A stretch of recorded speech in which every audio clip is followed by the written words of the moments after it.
So we're on episode 3 of the Good, the Gold, and the Gucci podcast. My co-host is not Zach. Zach is sick with COVID, with rebound COVID, which means he had COVID, and then he got a little better and tested negative, and then a day later got it again, but it's worse. So instead... I want to make that Python bit reference, but no Python. I have no idea what you're talking about. The one where in Holy Grail, where they bring out your dead. Oh. Yeah, Zach's not dead. I don't think he's dead. I talked to him earlier. But anyways, I'm here with Brandon. He's the roommate we steal all the booze from. Yes, they do. Minus the wine. The wine was... Chino. That was Chino. Chino left us. I asked him to be on this podcast tonight, and he was like, I want to be on it, but my friend's in town, so I'm leaving. And I'm like, okay, fine then. You're going to miss out on all the mystery grandma talk, all the fun things we have planned for this evening, all the fun hot topics, hot questions. Like, Brandon, if you could live on any alien planet, or let's say you were forced to live on an alien planet, what biome or habitat or type of planet would you like to live on? I think I'd like to live somewhere kind of cool, not freezing cold, and something with lower gravity so I can do those like high gravity jumps. That'd be sick. That'd be so sick. So basically Io. I want to live on Io. Hell yeah. I remember Io from Destiny. I loved Destiny. That was a good game, and I loved it because it taught me about space. And then Destiny 2 was a lot of fun to play for a while there. We don't talk about Destiny 2. It was a lot of fun to play, and then it just turned into a grind. And then every once in a while, they'll release a new expansion or something like that, and I'm just like, what is this game even becoming? Like, yeah, I saw a commercial. It was weird. But it did give me a good teaser of, like, alien planets. I think if I had to live on a alien planet, I don't know. I think a swamp planet would be cool, and I feel like I'm already adjusted to living in a swamp because of where we're at. Hey, Houston. Mercy needs son, mercy needs son, mercy needs son, would you? Mercy needs son. Or like a real sludgy, toxic city, I think would be very, very, very cool. Also Houston. Yeah. But like sludgier in more 1990s. I don't know, like Escape from New York, but like a whole planet like that. New Orleans. It's like Metropolis, but what's it called when the planet is a full... There's a word for it. It's like Coruscant on Star Wars, but it's the whole planet is a giant city. It's like Metro something. Oh yeah, no, I know what you're talking about, and I'm totally drawing a blank on it too. I don't know, but that'd be cool. But anyways, desert planet. I think I would just have really cool outfits for it, like my new big poncho that I got, and stuff like that. Using the desert planet as a very awkward segue, I got a really cool record the other day from some just like random. I was just like listening to stuff on YouTube, and then this thing came up, and it was just like a 4-hour-long video or something like that. It had a really cool artwork, and I was just like, yeah, I'll check it out or something like that. It's called Desert Sands Are Warm at Night. We'll link it in the description. It's freaking cool, but yeah, so they were doing... I said the video, the YouTube thing. Link in the description.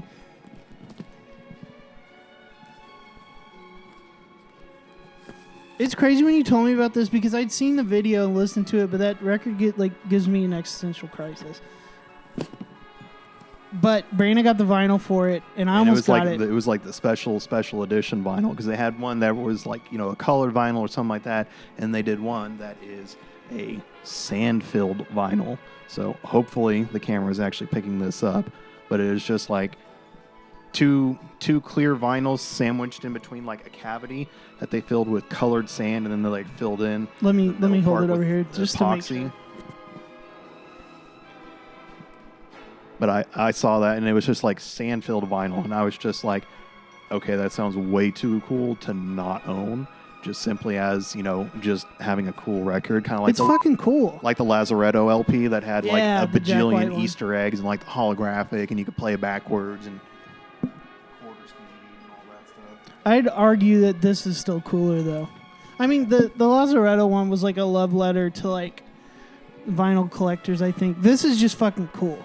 But like the Lazaretto one, it had to be, like counteracted So there's the cover, if you can see Hopefully it. the glare's not But too like bad. the Lazaretto one, it still had to be mass-produced and all that stuff, Yeah. whereas this was just like a limited, extremely limited edition, like, few, I don't know if it was like a few dozen pieces, like 100 or some pieces or something like that. It wasn't exactly cheap, but at the same time, I was just like, that is probably like the second most expensive record that I own, maybe third if we start counting some of like the collector's editions of stuff I got. Was that 180? Yeah, I think it was $180 or something like that. But I was just like, I bought a skateboard today for that much. I should have bought that vinyl. Anyways, I got vinyl I want to show. go for it. I got it. Don't knock anything over. Please. I ordered my own band's album on vinyl, and it finally came in a couple weeks ago, and I'm really, really happy for it. We're called Strange Holiday, and our album is called Licorice. And hopefully the glare is not too bad. I'm going to do this so you can see it. My friend Barbara is on the cover in this cool like mask with like a leather jacket. This is from a music video we did for track 3 on our album, which is called I Like the Way Their Blood Looks Dripping Down Your Leather Jacket. It's a still from... Actually, it was just a behind-the-scenes snap during the video. So wasn't that the music video wasn't that the music video that the police officer pulled up? So we filmed this video. Our band has dumb song names, obviously, and they're tongue-in-cheek. And I was like, what if we had a music video where someone's in a leather jacket and we just throw fake blood on them? And I wanted like gallons, but like we were poor. I was like way more poor. I'm still poor, but I was way more poor at the time.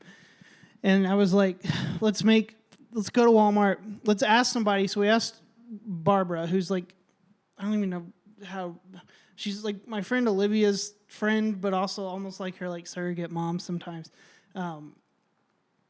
So we asked her, but Barbara's always down to doing cool stuff. So she was like, yeah, I'll do it. So I was like, cool, pick an outfit, pick something like dark, and we'll go to Walmart and get shit. So we went to Walmart, which is always a terrible time, but we bought this like Mardi Gras mask and a hospital mask. This was pre-COVID. Our album came out in 2019, I think. I think it was March it was 2019. Yeah, it was early 2019 So or like I think 2018. this video I think we did in 2018. So this was pre-pandemic. So like we were weird for wearing masks. And we go to the park. We bought for the fake blood. We bought clear baby shampoo and red food coloring, and it looked like blood. It looked like 80s B-list horror movie slasher blood, which is what we wanted. It looked perfect, and we filmed it on a phone with some like VHS app. But we're about to finish up the video, and the cops show up. And it's me and my bass player Daniel, and then Barbara, who's like older than us, and she's in a weird outfit. We accidentally got shampoo in her eyes, so her eyes are like bloodshot, and she's covered in fake blood. And the officer shows up and is just like, what the fuck is this? And then he asked us if we were shooting heroin in the bathroom, and we were like, no. And we had like, somehow we explained to him that like we were shooting a music video, and then he explained to us that there was people like shooting dope in the bathrooms at night, and he thought that maybe it was us, but we got out of that ticket. Barbara she has like a concealed carry. She's like a gun person. She's into that stuff. So she like talked guns with the cop. Then also she's really pretty, and like combined those two and got us out scot-free. And then like the guy let us like pose on his cop car for the end of the video. There's a shot of that in there. And we did it just as ironically because like the police were really annoying that night. Yeah. Oh, and then the cop was like kind of talking to us for like 15 minutes, rambling about the band that he's in, which was really awkward. But we got out of there and then went home, and everybody showered, and then I threw the video together, and we all loved it. But yeah, so that was a really long tangent about a music video we did, but this is our vinyl. I'm really, really happy for it. Pretty expensive too, wasn't it? Yeah, it's expensive to order a one-of copy. This is the only copy of our album on vinyl on planet Earth, but I'm really, really proud of it. I did it for me. It was kind of a bucket list thing for me for a couple of years. Like since I was like a teenager, I was like, I can make a band, I can make a record, but I want to like get it on vinyl. I just want to do it. So I did it. And the back just has the track list. I'll read them. Black Beach, Miss Winters in the 40 Rooms. I like the way their blood looks dripping down your leather jacket. Secret Woods. Most of my blood is still in my body. Behind the Mirror. Antlers. An Evening in the Library. What a Circus. Vampire from New Mexico. And the title track, Licorice. There's also a secret track in between the last two songs, and now you know, called Murder Ballad. But hold this mic. What's really cool is on the labels I got. So this is the album cover that was on. Spotify. I wanted to not get it for the special edition because I wanted it to be special, but I got it on the label. And then on the opposite side is a picture of me and my band. So yeah, it's really special to me. If they're difficult to see in the video, they're also extremely difficult to see in real life. Because it's just like almost blown out whites and then just like super, super dark. Like yeah, the pictures were taken on a bronze. phone at night with the VHS filter we were using for the music video. So it's kind of hard. But yeah, I'm so proud of it. And it sounds like shit. So like it's a one-off, so I guarantee you they didn't really do a master. They made one master pressing and then printed it and it was good to go. Because I think when they do records normally, they make the first one, like the mold, the master, whatever, and then they do a test run. And then they usually sound like shit. You get test pressings. Yeah, test pressings. And then they kind of tweak it and do another different master mold, and then they keep doing that till it sounds like the master tracks. Well, since I only ordered one, they cut it to a metal thing, slammed it, stamped it, and went, here you go. But like... It doesn't sound god-awful.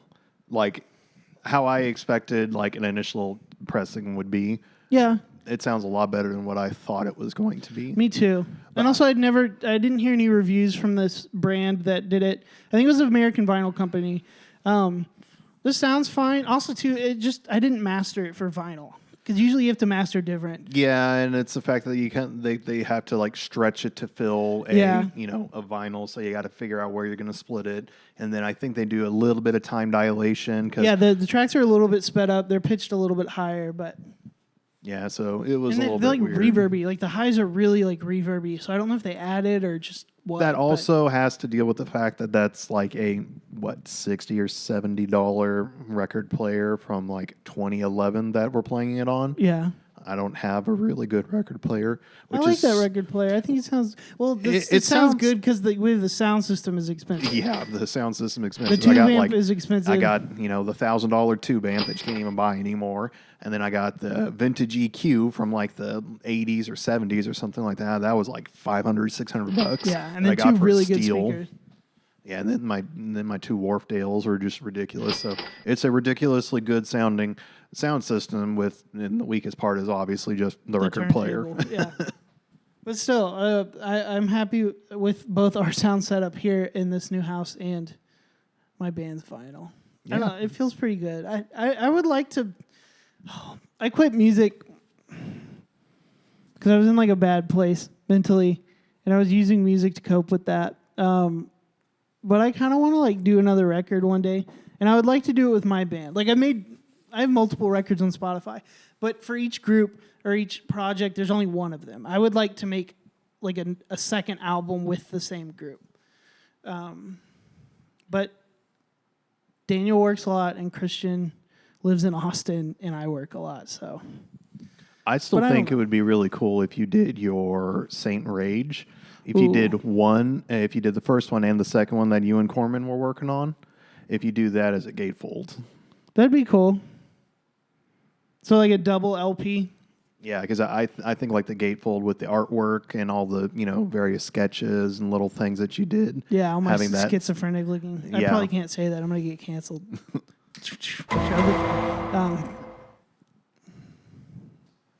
But yeah, I feel like all of those bipolar artworks, manic sketches are the better. I think that would be cool too. And also, I think I'm a lot better at not drawing or sketching. I'm about the same, but I'm better at like digital art, and I think I could do something cool with it.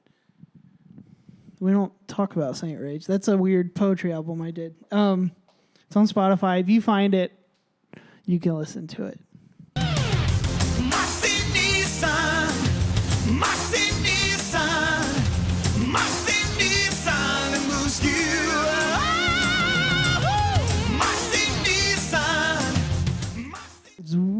Rewind, magic rewind. I would cut vinyl again. I would do vinyl again. It was cool like designing. Why am I just pointing at the floor? I did the layout too. Like I did the artwork and like the titles and like where I wanted the words and the font and like I designed this from the ground up. And that was a blast because I like packaging and design and stuff and Helvetica standard, bold, all caps, till the day I die. Shout out Virgil Abloh, rest in peace, homie. Bleeding Cowboy. Oh my God, I'm going to kill him. I can't say that on YouTube. I'm going to kill the lights. KMS, kiss my sister. I don't think you can say, we'll bleep it, kill yourself on YouTube. I don't know if you should be saying kiss my sister on YouTube either. Canceled. Hello to all of our people who are currently yelling Roll Tide at their screens. Yeah, Alabama. Shout out Alabama. Your state sucks. Although, like, Alabama, they sell fireworks at the gas station in Alabama, which is kind of cool. Which is kind of based. It's also kind of dangerous, but it's also based. And, like, I'm there for that. Worst queso I've ever had in my life, though, Alabama. I don't remember what vacation we were coming back home from, but it was like a family trip, and we stopped at some like Mexican restaurant, which was our first issue. And honestly, the rest of their food was okay, but like they had a white queso, and it was the worst queso I've ever had in my whole life. It was god awful. It was terrible. I wanted to die. Can I say that on YouTube? Up there in Alabama, they don't got the real like Chihuahua cheese or the real good white cheeses. They're just like, we need some white cheese for our queso blanco, so. Throw in the mozzarella and parmesan. We'll call that Basically, queso. It was so bad. I don't like Alabama. Oh, it's not as Oklahoma's the worst state. 0 out of 10. Negative 40 out of 10. We should cancel Oklahoma. Ironically, the two worst states are the ones that border Texas. Yeah. You got Louisiana and Oklahoma. New Mexico I like. New Mexico is actually pretty cool. Actually, just because there's parts of Louisiana that I like too. Yeah. It's better than Alabama. But by and large, there's like Louisiana is kind of like the whole 80-20 where it's like 80% of your problems come from 20% of the people. Yeah. Same thing with Louisiana. 80% of it sucks, but the 20% of it that does go, yeah, pretty it goes cool. pretty hard. Best blooming onion I ever had was in Louisiana State Penitentiary. Prison rodeo. You ever get a chance to go there? Absolutely a blast. That is some of the coolest stuff. I like New Mexico too, but also too, if I'm going to New Mexico, I'd want to go to Colorado instead.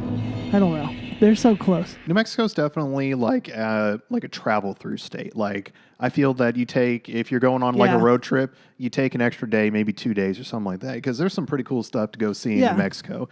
It's like a rockier Colorado. Yeah, you can go see Not rocky like Rocky Mountains, like literal like rocks and like canyon feeling type stuff. And desert and all that stuff. Like some of the cool places to go, you got your Roswell, but that's kind of like tourist trappy, basically, or something like that. One of the cool places that I wanted to go was the Trinity test site, where they detonated the first nuclear bomb. Ooh. And I wanted to get me some radiation, trinitinium or something like that. It's a element that exists only there because it's all the glass that fused from the initial nuclear blast and all the subsequent blasts and all that stuff.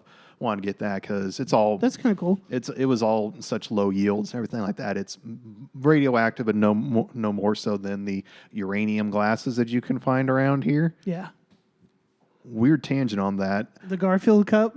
Are we talking about the Garfield Cup? Oh, we should talk about the that's Garfield like Cup. radioactive But and full of what I lead. wanted to talk about is that I have seen on Facebook, and I saw some on Etsy not too long ago, but it's because if you've ever looked into uranium glass or if it sounds interesting, look it up. because it's this glass that fluoresces like super bright whenever you hit it with a black light or something like that, because uranium was and all those radioactive elements were things that they because you had like the people who did like the little glow in the dark watch faces that they would lick the brushes because they were painting them with, what was it, like, I don't remember what the element was or something like that. I don't know. But yeah, and that's a trip. That's a dark Google thing to go on there. But I see all these, fake uranium glass like a Mad listings Hatter or something like thing. that. And it's like those things aren't even glass. So what people are doing is they're getting really good with acrylics, and they're mixing in just a little bit of like glow in the dark powder or like some fluorescing stuff on there, and they're selling it as uranium glass. Which, I mean, it's a safer alternative than having uranium glass, even though uranium glass is such a ridiculously low output that it's not really going to give you any kind of mega cancers or anything. It's just kind of a neat, oh, hey, this is something, slightly dangerous that I have. Yeah. But anyway, now We that have I'm too done many with that things that tangent. give us mega cancer. This podcast will give you mega cancer. Oh. E-cancer. Oh my God, e-cancer. Just like those e-cigarettes going to give you e-cancer. Oh God, we quit vaping. Me and Brandon just quit vaping, and it's been hard. I'm not gonna lie, we're struggling. It's hard, but we're doing okay. I think we're doing okay. Nicotine is a hell of a drug, and I know it's the word is like cocaine. Is the phrase of cocaine is a hell of a drug, but like nicotine is freaking hard to quit. It's really hard. I think that nicotine definitely falls in that same category as caffeine because it's an upper. It's, everyone's just like, oh, it's so addictive and all that stuff. You tell someone to, cold turkey caffeine in all forms and all that stuff, they're going to go through way worse withdrawals than someone who's been smoking 30 years. Yeah. Also, too, a lot of it's just like the hand to mouth habit, whatever it's called. Yeah. I don't know. The motor skill memory thing or whatever it is. Hand to mouth motion. I want to replace nicotine with like other stuff. Like I bought a skateboard today. I bought my dream setup from when I was like 14 because I found the deck that my friend's older brother had, and I wanted it back in the day, but we could not find it anywhere. And I finally found it and like dropped money on it today. And yeah, I'd like to get into skating and become like a little bit more active and maybe slim up a little bit. So we'll see how that goes. So he bought the skateboard to have something to do instead of nicotine. So he's going to end up falling down, breaking his arm, getting addicted to opioids, and then he's going to be another casualty. Yes, of the American healthcare system. Just of the opioid drug family. Opioid family. It's like the Addams family, but like pill-based.